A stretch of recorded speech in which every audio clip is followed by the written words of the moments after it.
Good morning. My name is Richard Brill. I'm the volunteer at Park Post, and this morning we're going to take you on a small tour of the Litsch General Merchandise Store. We're going to sort of pretend that we have a group of school-age children with us. So, actually, how we'll start out with, I'll be greeting the children. Good morning, children. My name is Richard, and I'm going to be your storekeeper for a while. I'm a volunteer with the park, and I hope that you enjoy your visit. First, we're going to go back in time to about 1880. Does anyone know just about how long ago 1880 was? You say about 120 years. That's right, just about 120 years. And we're going to actually visit a store that's called a general merchandise store. And I want you to sort of think of it as going into a Walmart, a one-stop shop. Because this is the place where you can buy about anything. But there's certain items that you could not buy back in the 1880s that you can buy today. Can anyone think what that might be? And think of electricity now. That's right, televisions, computers, videos, VCRs. You could not buy any of that. And as we go through the store, not only will you see what the people bought back in the 1880s, but you can also see how they lived during that time. So why don't we go on inside and I can give you a little more information. Before I tell you about the store, let's play a little game. Okay? I want you all to look at me close. Now I have some things on that were not even invented back in the 1880s. And also I have an item on that was a lot different. Can anyone sort of guess what that might be? And usually what the person would say is eyeglasses. That would be one of the first things. Okay. I'm going to show you now what the eyeglasses looked like back in the 1880s.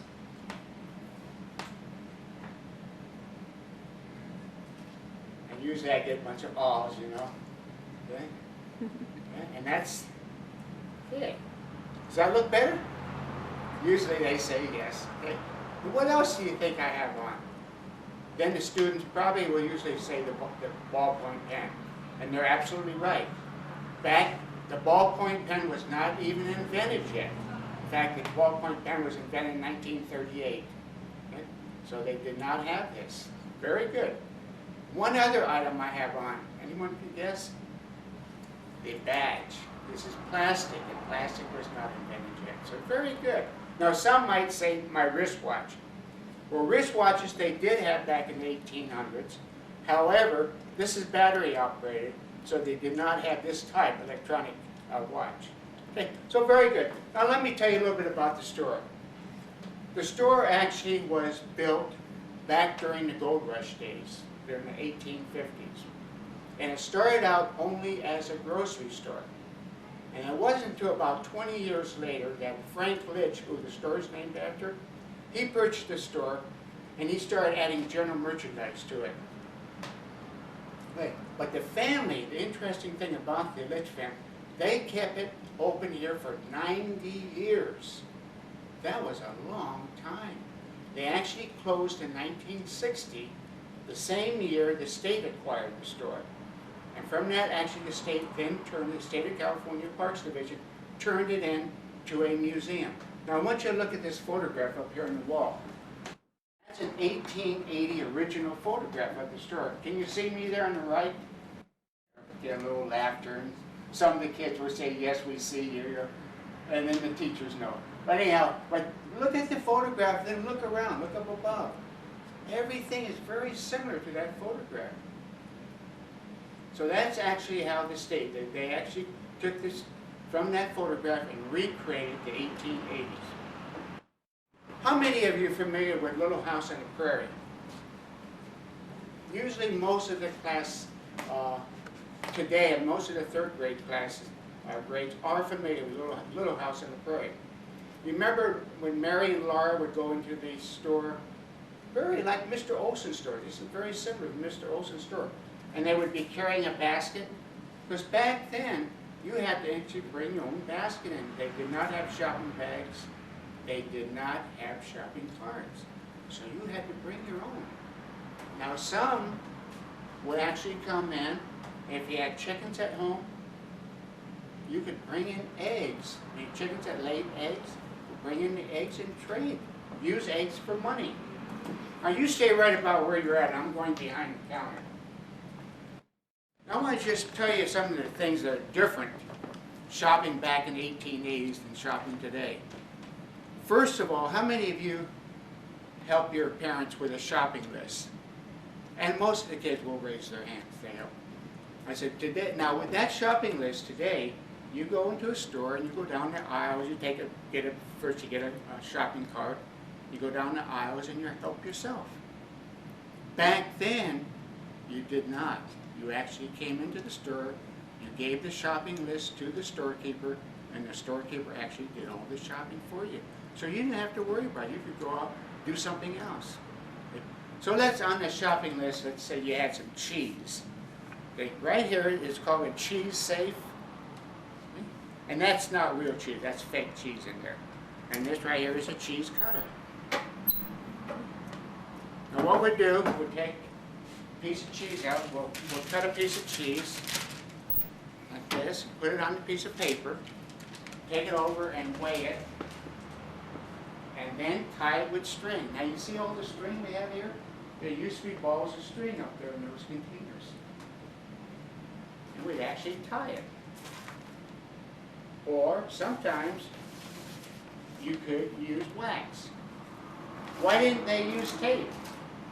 Right away, in fact all the children would usually say that the tape wasn't invented yet. Now if I wanted to get something on the very top shelf behind me, way up on top, how do you think the storekeeper would reach that? Most of the kids would say a ladder, which was, a ladder would work, but I have a better way. See, this is a grabber, a handy grabber. Now watch, I'll go out, I'll get this, and now don't ask me to get a bottle down, I'm not that good. Put it right in your basket. How many of you will actually read the labels on canned goods, or cereal boxes, or beverage containers? And usually most of the kids at that age say yes. Okay, now I'm going to hold this up, and what do you think is different? Now this is from the 1800s. What do you think is not on here that you have on your labels today? And number one is the ingredients. Very good. The next, nutrition, facts, that's not on it. And someone here, interesting, a few weeks ago, one of the young students, said the pricing, the barcoding, and I didn't even think about that, and sure, you don't have the barcoding. Back then, people did not realize the importance of putting the ingredients on, because many people are allergic to certain items, certain foods.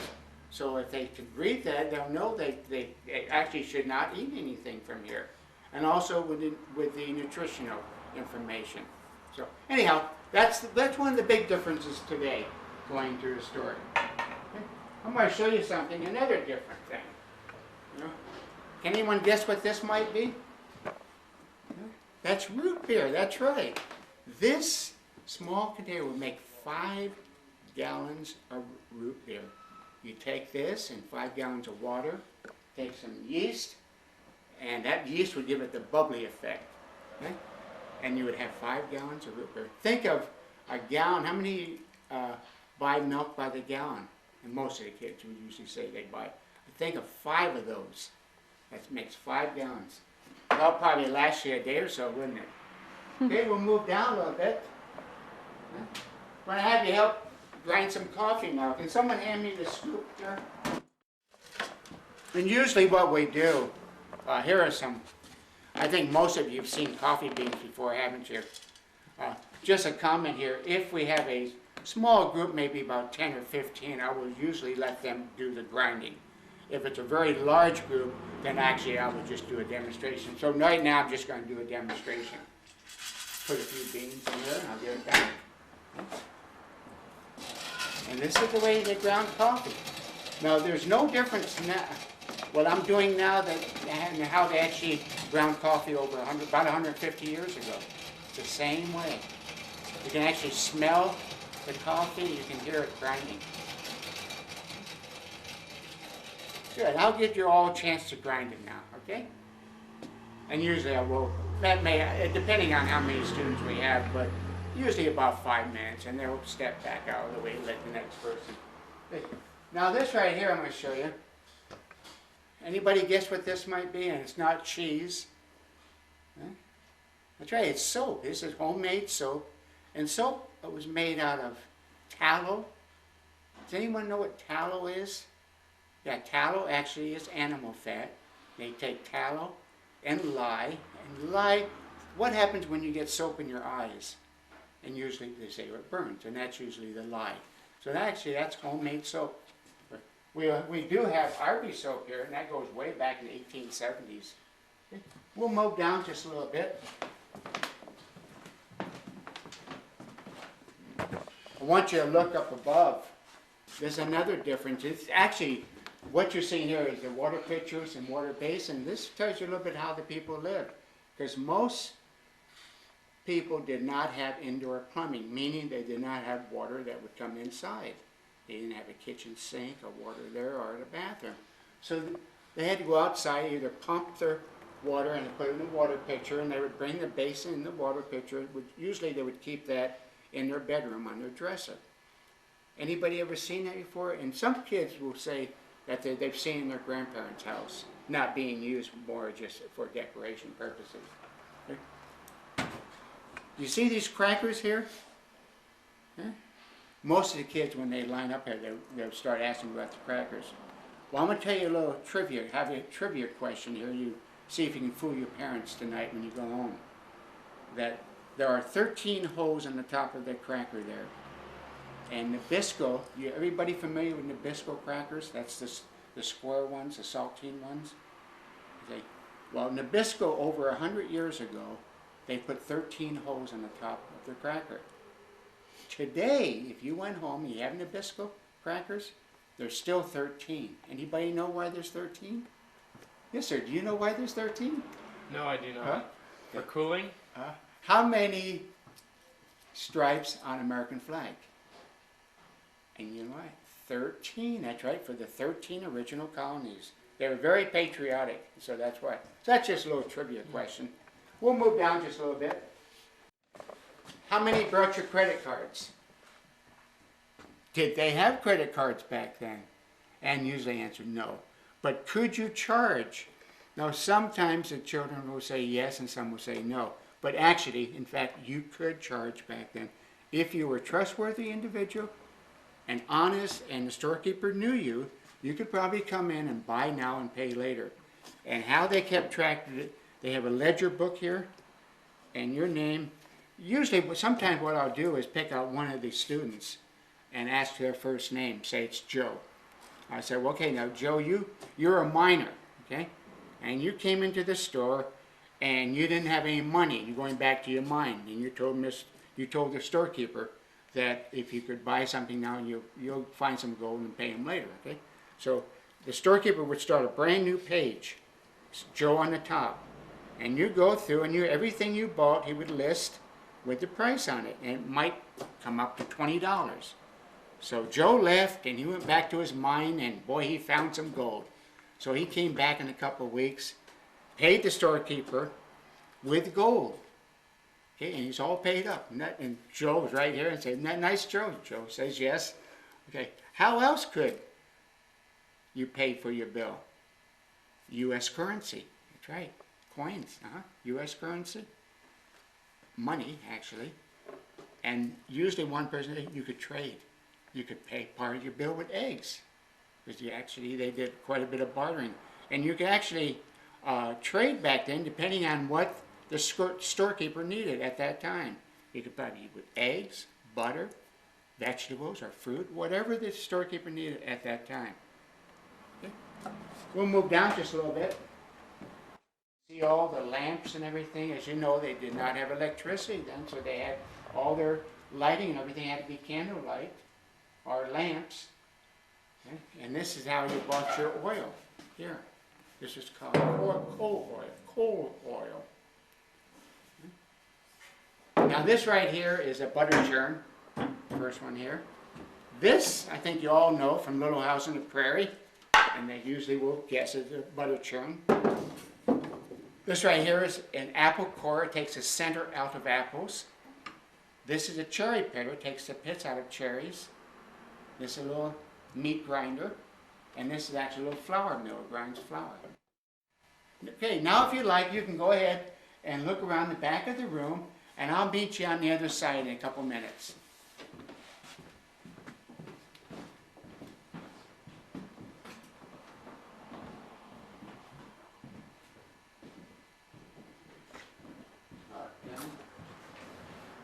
Usually the children are where the teachers are going through the back of the room.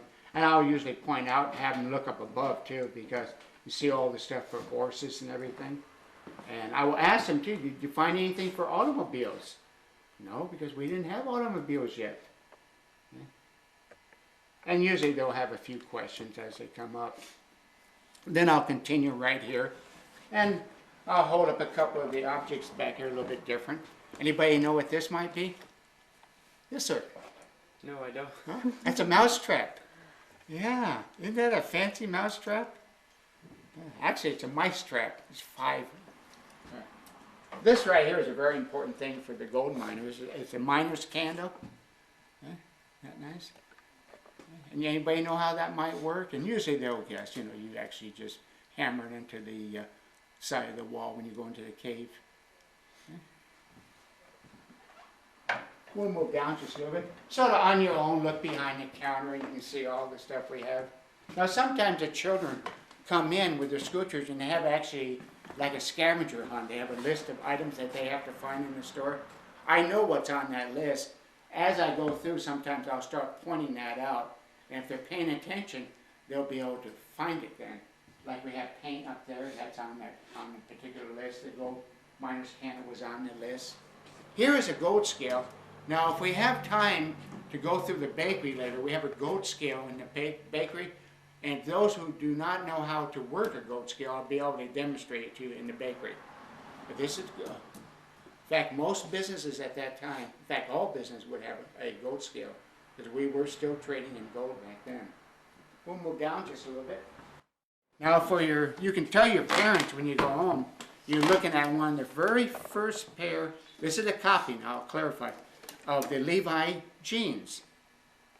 This is 1873 when this came out. This is a copy of the very first Levi. But you know, Levi Strauss did not want his pants to be called jeans though.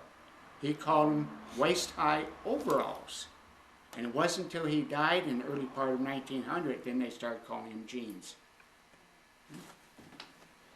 Did the girls wear these back then?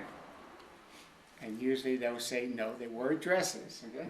But I do have something that the girls did wear. These are high button shoes. And this right here is a button hook. And how you would do this, take the hook, put it through, and you'd grab the button, and there you go. And you'd have to get up early in the morning and get ready for school, wouldn't you? And if you didn't have them all buttoned, what do you think would happen? And I'll usually ask the teacher. And they'll probably say they would get in trouble, a little discipline. But very strict dress code back then. Okay, we can move down just a little bit. We have some things up here on the shelf. All school items, school supplies. You just sort of look through here. We have here lots of ladies' perfumes and powders and things. Oh, here's something that, anybody guess what this might be? And it's not a salad tosser. Okay. Well, you with the long hair there, you know what this might be? Huh? Curl your hair with it. Yeah, it's a curling. You actually put this in the fire, or you put it in the lamp and get it very hot, and then you can actually curl your hair. You can probably smell your hair burning too. Okay. We'll move down just a little bit. I want you to look up above here. See all this sewing material we have here. Because back then, most of the ladies made their own clothes for their children and themselves. Although they could buy some items here in the store, but most of the time, because of the price and everything. And I want you to show, here's some of the, I don't think the camera. You see that right there? There's all the threads here. Now I'm going to have you make something now. And then we'll give you a chance to have, if you have any questions. what happens too in this counter, usually they'll start asking me about these games here. And I said, well, I'll let you play with these when we get all through, and I'll show you how they work. Well, first of all, this right here is called a fluting iron. And what that would do is make ruffles. The ladies used to like to have ruffles on their collars and their cuffs. So they would come into the store with that article of clothing, their garment. And it would be starch, damp with starch in it. Be the laundry starch now, not the cooking starch. And the storekeeper would take these and put them back in the fire and get them red hot. Return them, probably with a pair of pliers so they wouldn't burn their hands. And now watch this. See the ruffles there? Next. And now sometimes also they would start out with a small piece of cloth about this size, do the same thing, and attach it to their cuff, and that would protect their cuff from getting dirty, like you wear an apron to protect your clothes. Because you know, back then, you all saw in the back, you saw the washing machine in the back?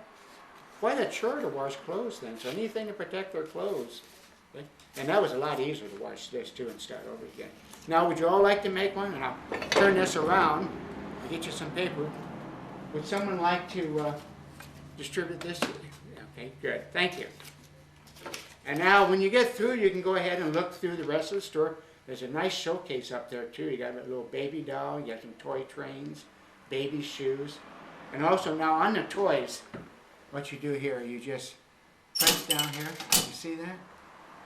And this one right here, it doesn't always work though. Sometimes it misses. And the banks used to give these out to the children to get them in the habit of saving money. Oh, there we go, good. Okay, now does anyone have any questions? Okay. Well, thank you. You've been a very good class, and I really enjoyed showing you around today. Please come back again.